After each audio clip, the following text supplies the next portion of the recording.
Have you ever felt your lungs utterly forget how to work? That's precisely what happened to Alex Thorne, a financial analyst specializing in high net worth investments. The moment he noticed the sleek black Mercedes was not alone in his in-laws' driveway. This wasn't just a moment of tension. It was the shocking moment where a marital trust was exposed as a carefully constructed lie. It was a warm Thursday afternoon in late spring. The kind of day that makes the suburban streets of New Jersey feel friendly and the long-held routine of my wife seem utterly dependable. I had finished work early and thought, why not surprise Chloe? She'd maintained a rigorous, almost toxic routine for months, telling everyone that her Thursdays were spent entirely at her parents' house, a dedicated day of familial support, cleaning, cooking, and organizing. She'd return each evening with containers of stew and casseroles, the dutiful, unfaithful wife playing the perfect daughter. And like any trusting husband, I believed her. Why wouldn't I? Our 7 years of marriage, our beautiful son Leo, and my own success in financial markets seemed to insulate us from common suburban betrayal. So that day, I stopped at Whole Foods, picked up a few bags of her mom's favorite specialty organic snacks, and, crucially, found Chloe's beloved rare edition vanilla oat milk. I didn't send a single text. I didn't call. I wanted it to be a sweet, unsolicited gesture, the kind of small act that reinforces a loving partnership. I envisioned walking in, hearing the comforting sound of mother-daughter laughter from the kitchen, maybe seeing Chloe at the sink, hair tied up, wearing that soft gray Harvard sweatshirt she wore when she wanted to be cozy. But when I turned the corner into the familiar tree-lined driveway, my heart performed a sudden sickening stumble. Her dad's heavy-duty truck was nowhere to be seen. Her mom's dependable red minivan was absent too. Only Chloe's white Lexus RX and, parked at an arrogant, awkward angle beside it, a low-slung, sinister black Mercedes-Benz S-Class. The engine had clearly just been turned off. The residual heat shimmered above the hood. My grip on the grocery bags, filled with expensive, organic symbols of my love, tightened until the thick plastic handles creaked under the pressure of sudden, terrifying certainty. It's probably her cousin, I argued with the sudden cold dread pooling in my gut. Or a neighbor. Or a contractor. I repeated the desperate justifications. Anything to avoid the blindingly obvious conclusion that was already pounding against my ribs. That low-slung, powerful black car was an instrument of infidelity discovery. The blinds in the front room, the living room, where we'd celebrated Christmas, were all meticulously drawn. The side window near the kitchen, a window often left slightly ajar to let in the breeze, stood open just enough to allow sound to escape. I quietly and methodically set the bags of groceries down beside a concrete garden gnome. I stepped closer, my highly analytical brain now operating on pure survival instinct. That's when I heard it. A man's laugh, low, self-assured, and utterly contemptuous of my presence. Then Chloe's voice, sweet, syrupy, and sickeningly intimate, in a way she hadn't spoken to me in months. The sound felt like a needle plunged deep into my lungs. You always know exactly how to make me feel good, she purred. The deception was a physical weight. A brief, heavy silence followed. Then an unmistakable sound, a soft, drawn-out moan rose. Stopped. My carefully cultivated professional composure evaporated in a rush of nausea and pure, unadulterated primal rage. My stomach lurched violently. My hands, normally steady enough to trade millions, shook uncontrollably. I backed away, physically recoiling as if I'd just touched a high-voltage wire. I wanted to scream, to smash the window, to kick the door open and drag the faceless man out by his throat and beat the answer to how long out of him. Instead, the training of my analytical mind took over. I bent down, silently picked the groceries back up, and walked around the house toward the back patio entrance. That door was often left unlocked when the family was home. It was. I turned the knob slowly. The mechanical click sounding louder than a gunshot in the afternoon quiet, and pushed the door open to step inside the house that served as the stage for my marital betrayal. I didn't draw a single breath for what felt like a full 5 seconds as the patio door could shut behind me. The air inside the house smelled like an expensive vanilla candle, a pathetic attempt at masking a much heavier scent. Expensive wine, cheap cologne, and the crushing stench of adultery. I forced myself to take one slow, deliberate step forward, then another, ensuring the floorboards remained silent beneath my weight. The muffled voices from the living room, though distorted by distance, were chillingly clear enough to twist my stomach into permanent knots. Chloe's laugh, the one she used to save for our anniversary, floated through the air, completely foreign. I followed the sound, driven by an awful magnetic need for certainty, until I could finally see them through the half-open doorway. Chloe was seated casually on the plush sofa, her legs carelessly crossed over his lap, her fingers playing with the collar of his expensive white shirt. The man, the owner of the sleek black Mercedes, was Marcus, my best friend. My business partner's brother. The man whose son Leo played with every Saturday. For a moment, every sound, every thought, every vital function inside me went completely quiet. The world dissolved into a blinding white static. The grocery bags, the last pitiful symbols of my shattered marital trust, slipped from my numb fingers. They hit the tile floor of the hallway with a sickening, dull thud. Apples and organic power bars wooling silently across the expensive tiling. Chloe's head snapped toward the noise. Her eyes wide and instantly guilty, filled with a panic that confirmed every awful thought. Marcus stood up, knocking a wine glass onto the thick rug, stammering a string of incoherent, meaningless apologies. I didn't see the furniture. I didn't see the wine. I just stared at them, my throat completely dry, the words I desperately needed refusing to come out. How long? I finally managed to rasp, my voice cracked, unrecognizable. The question hung in the air, a lethal accusation. Neither of them answered. Marcus opened his mouth, then shut it, his eyes darting to the floor. Chloe's perfect lips trembled, the facade of the unfaithful wife completely crumbling. The silence that followed was deafening, heavier than any scream could have been. I turned away, the desire to escape overpowering the urge to destroy. I walked toward the door, but Chloe lunged forward, grabbing my wrists with a desperate, crushing grab. "Alex, please." I pulled free instantly, recoiling from her touch as if she were poisonous. "Don't." The single word was delivered with cold finality.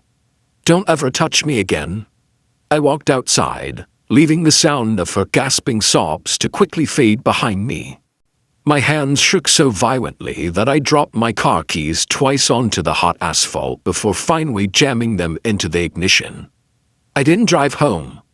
I drove aimlessly, a man adrift, staring at the steering wheel, trying to force myself to remember the most fundamental aspect of being alive, how breathing worked.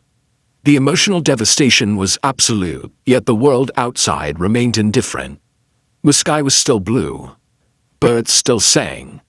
The entire cosmos didn't care that my wife had just irrevocably collapsed in a wave of past friend betrayal. Hours bled into a sleepless night.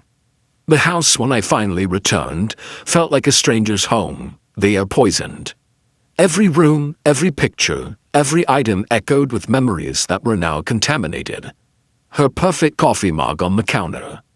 Her expensive perfume on the dresser. The sound of her intimate laugh replaying in my head until I felt physically sick. The next day, she came home.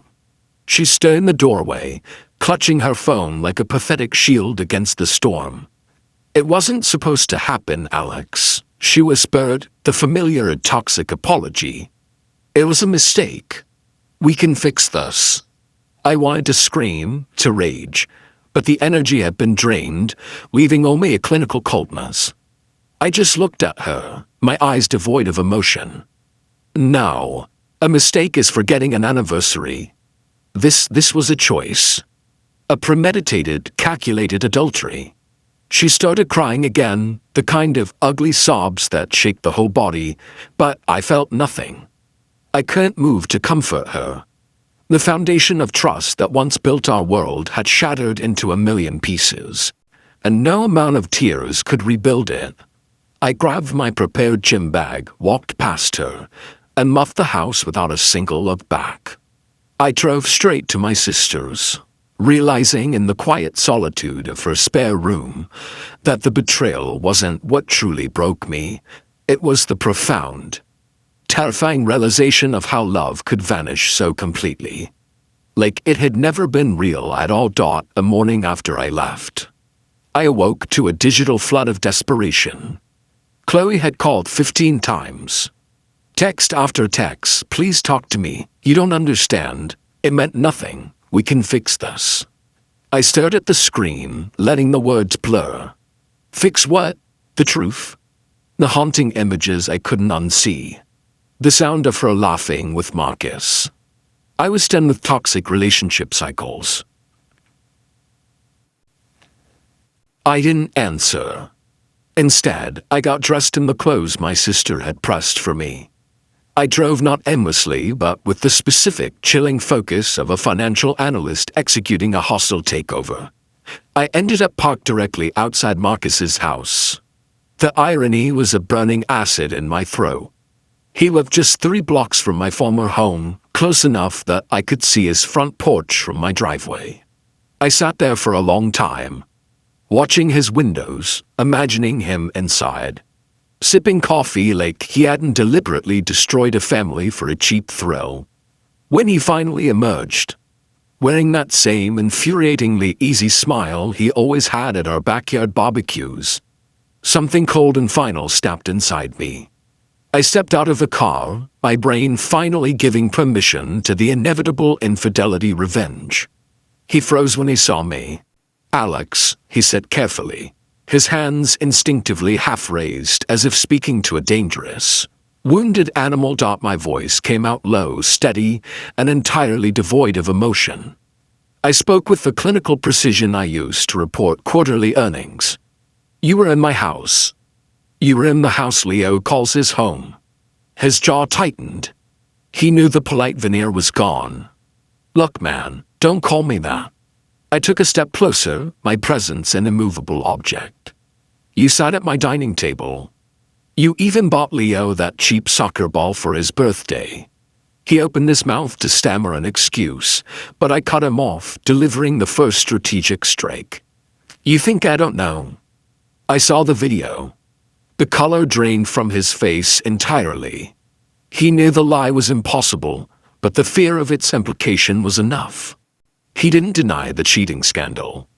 He stood there staring at the ground, breathing hard, the consequences finally crushing him.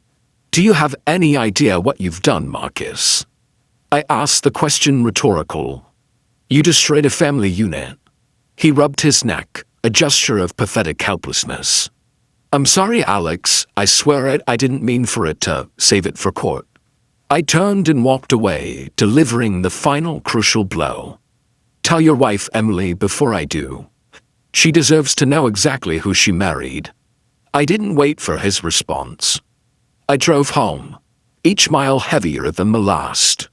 When I walked through the front door, Chloe was there, sitting on the couch with tear-swollen eyes and a single packed suitcase resting at her feet. She looked up at me, waiting for the final, inescapable verdict. I talked to him, I said. Her shoulders slumped in defeat. I'm so sorry, she whispered, the phrase now completely meaningless. Sorry doesn't change anything, I replied, the divorce strategy already mapped out in my mind. You cannot unsee what I saw. You cannot undo what you did. She stood up, tears running down her face. Please, Alex, don't end it like this. I love you. I almost laughed. You love me. You don't do this to someone you love, Chloe. This was a calculated disrespect of my father's rights and my commitment. Her sobs filled the room, but I was completely empty, hollowed out. I looked around the house, at the family photos, at Leo's drawings on the fridge, at the discarded ring on the counter. Everything we built suddenly looked fragile and fake. Leo doesn't deserve this, she pleaded softly. No, I answered. He doesn't, which is why I'm not letting him grow up thinking this is what love looks like, or what a father should tolerate. She reached out again, and I deliberately stepped back. When I get back from taking him to school, I said, delivering the final blow of strategic closure, I want you gone. The divorce papers will follow swiftly. Her knees buckled. She started to cry harder, but I turned and walked out before I could change my mind. Outside, the morning air was cold and sharp. Leo climbed into the back seat, humming to himself, blissfully unaware of the emotional storm. Halfway to school, he asked, Dad, are you and Mom mad at each other? I swallowed hard. No, buddy. Just grown-up stuff. Everything is going to be okay. When I got back, the house was silent. Her suitcase, the last remnant of her presence, was gone. The silence felt like a weight of certainty. I picked up my phone and scrolled through our old digital photo smiles that now looked like lies. I deleted every single one, severing the digital ties of our marriage breakdown dark by evening. I drove past Marcus's house one last time. His wife Emily was outside, sitting alone on the porch steps, undeniably weeping. He clearly told her. I felt a brief flicker of sorrow for her, but the strategic mind went out. This was the necessary best friend betrayal consequences. I drove away, this time for good. That night, I sat alone in a sterile motel room, the city glow seeping through the blinds. Everything was gone, my marriage, my trust, the false security of my home. But for the first time in months, my mind was quiet. I knew this wasn't the end. It was the raw, painful, but undeniably powerful new beginning after divorce, a life I would build entirely on my own terms. This was my winning the breakup.